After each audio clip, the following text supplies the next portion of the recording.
शिक्षक दिवस के अवसर पर मैं प्रदेश के सभी शिक्षकों को बधाई देता हूं। देश के पूर्व राष्ट्रपति डॉक्टर राधाकृष्णन के जन्मदिन को शिक्षक दिवस के रूप में हम सभी मनाते हैं।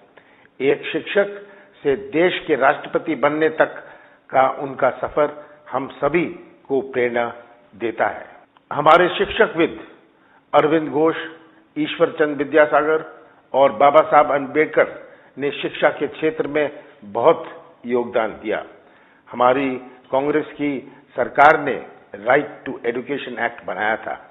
पिछले 15 वर्षों में हमारे मध्य प्रदेश में शिक्षा व्यवस्था में जिस स्तर की प्रगति और सुधार होना चाहिए था, वैसे नहीं हो पाया। शिक्षा तो सच और झूठ में अंतर करना सिखाती है। आज सच और झूठ में अंतर करने का भी समय है। हमारे प्रदेश के स्कूलों में क्वालिटी एजुकेशन को लेकर कोई योजना या नीति पर कभी भी गंभीरता से विचार नहीं किया गया। इन दिनों 13,000 सरकारी स्कूलों को बंद करने की चर्चा हो रही है। सरकारी स्कूल बंद होना सरकार की शिक्षा नीति की एक बड़ी असफलता है। ऐसी घटनाएं मध्य प्रदेश को आगे बढ़ने से रोकती हैं। आप सभी जानते हैं कि मेरी सरकार को काम करने के लिए 11-12 महीने मिले ही थे। हमें तो 5 वर्ष काम करना था। मेरी सरकार ने शिक्षा व्यवस्था में सुधार के लिए बहुत सी योजना पर काम शुरू किया था। मुख्य धारा की शिक्षा के अलावा कौशल विकास, व्यावसायिक और प्रैक्टिकल आधारित शिक्षा पर भी काम कर रहा था। मैं शिक्षा की प्रोफाइल बदलना चाहता हूं। शिक्षा ही देश का निर्माण करती है। पिछले 10 सालों में टेक्नोलॉजी का प्रयोग बढ़ा है। हमारी शिक्षा के विषय वही हैं, लेकिन सीखने के तरीके में बहुत बदलाव आया है। शिक्षा और ज्ञान में अंतर है। शिक्षा स्कूल और कॉलेज में प्राप्त की जाती है। ज्ञान जिंदगी भर प्राप्त करते हैं। आप बच्चों को ज्ञान प्राप्त करने के लिए प्रेरित करें। आज की पीढ़ी इंटरनेट की पीढ़ी है।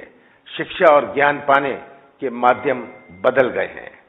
आपको इस बदलते दौर को समझना होगा। बच्चों में हमारे संविधान और लोकतंत्र के प्रति जागरूकता होनी चाहिए। इसके लिए संविधान की महत्वपूर्ण बातों को सिलेबस में शामिल करने के पक्ष में मैं हूं। शिक्षक के सम्मान की परंपरा को हम आगे बढ़ाना होगा। मेरी सरकार ने शिक्षक के लिए wall of fame Samman Yojana शुरू की थी। आपको प्रदेश की तस्वीर बदलने के लिए आगे आना होगा। मैंने 2019 में शिक्षा को लेकर भोपाल में एक सेमिनार किया था। इसमें 400 से ज्यादा सब्जेक्ट एक्सपर्ट शामिल हुए थे। उस समय मैंने कहा था कि शिक्षा केवल रोजगार पाने का साधन मात्र नहीं है। शिक्षकों में सेवा भाव का होना जरूरी है। हम ये नहीं भूलना चाहिए कि शिक्षा हमारे भविष्य को बनाती है। शिक्षकों के सरकारी सेवा काल को सुरक्षित बनाने के लिए मैंने कार्य शुरू किया था।